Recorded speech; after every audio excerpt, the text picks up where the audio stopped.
It's the 1960s. The world is changing fast, but in a quiet mountain village in southern Italy, there's a monk living with something impossible. Actual wounds on his hands and feet, just like Jesus had on the cross. His name? Padre Pio. People traveled from all over the world to see him.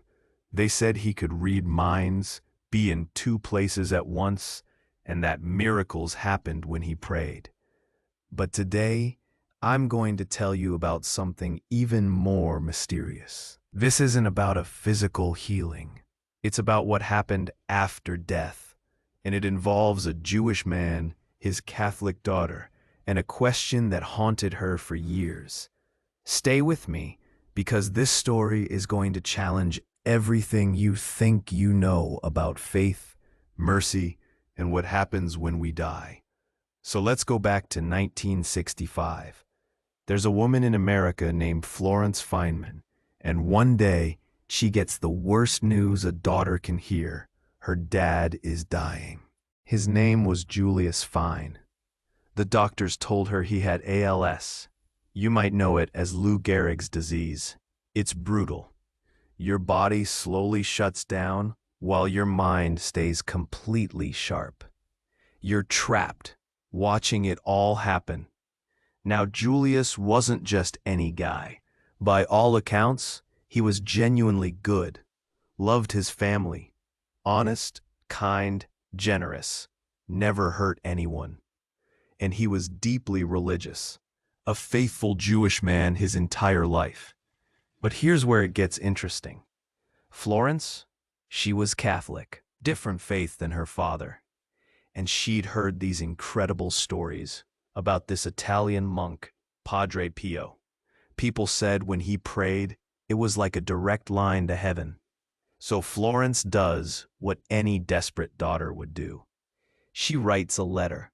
She pours her heart out to this monk she's never met, thousands of miles away in Italy.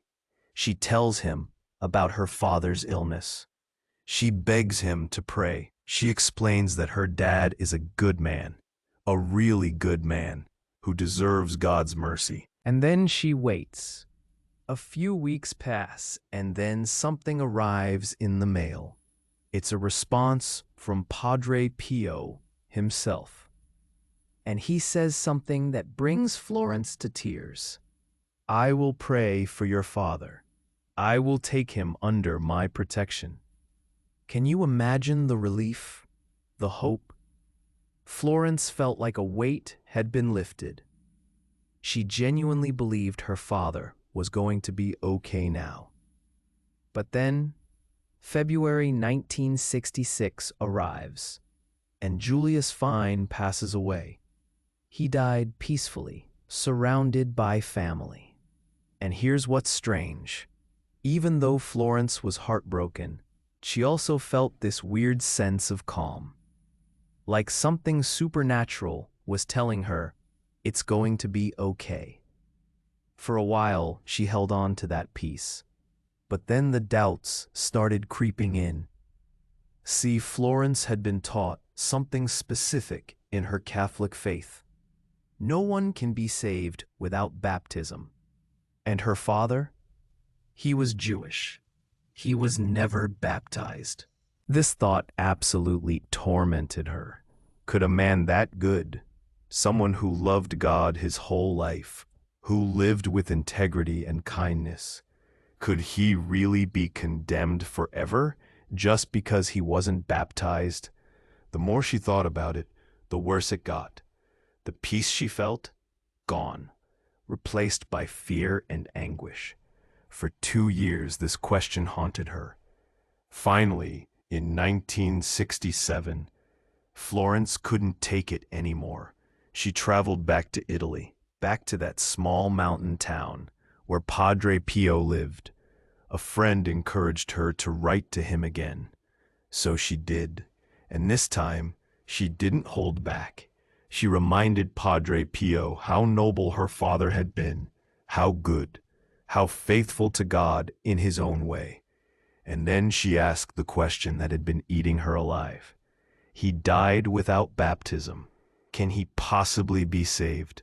She sent the letter and waited. Days turned into weeks, and then finally, an envelope arrived from the monastery. Florence opened it with shaking hands. Inside was a single sentence, written in Padre Pio's own handwriting: "Your father is saved, but you must pray much for him." That's it. One sentence. But for Florence, it changed everything. The tears came immediately, but this time, they were tears of relief. That supernatural peace she'd felt before, it flooded back, stronger than ever. She knew it was true. Her father wasn't condemned. He was saved. But he wasn't in heaven yet. He was somewhere in between, being purified.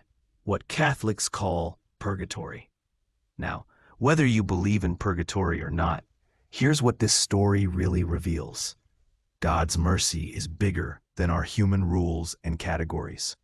This Jewish man, who never converted, who never got baptized, who practiced his faith in a completely different way, according to Padre Pio, he was saved. And here's the other powerful part. Our prayers for the dead actually matter. They actually help. That single sentence, "pray much for him," suggests that what we do here on earth can still affect those who've passed on. So what do you think? Does this story challenge your understanding of how salvation works? Of who gets saved and why? Drop your thoughts in the comments below. I'm genuinely curious what you make of this.